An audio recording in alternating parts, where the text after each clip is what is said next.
ahead, name and address.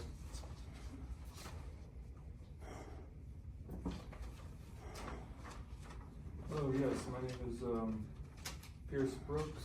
I live in Stark County, North Canton, 1885 Beechwood Avenue.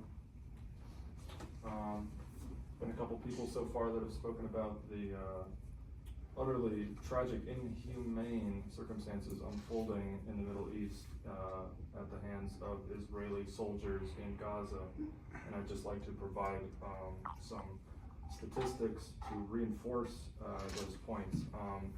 I'll start by recalling that at the beginning of this year, when Donald Trump assumed office at the White House, he shortly thereafter invited Prime Minister Benjamin Netanyahu to hold a joint press conference together, and during that speech, tacitly admitted that all of the casualty statistics that are frequently cited by journalistic institutions and humanitarian associations the world over, which have stagnated under 100,000 since last April when Biden was still president.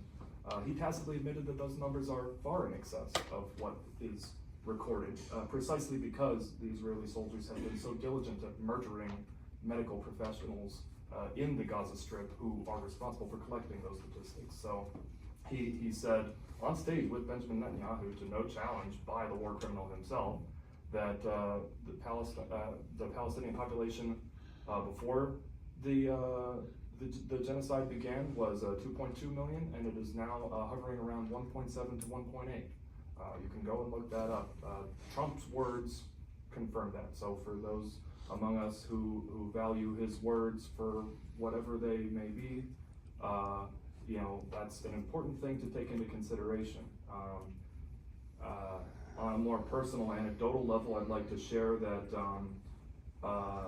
share the story of three young Palestinian people. Mohammed Bar, a 24-year-old Down syndrome sufferer who was dependent upon his family.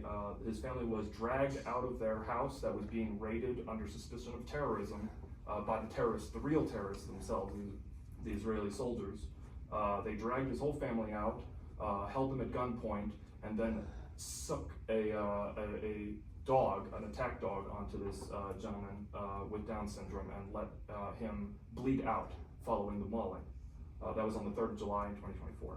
Yakin Hamad, an 11-year-old TikTok influencer, was murdered just a couple months ago by an Israeli airstrike, which killed her entire family, as well as many other children who were in the neighborhood where that school was bombed. Excuse me, you're going to need to wrap it up here, please. Of course.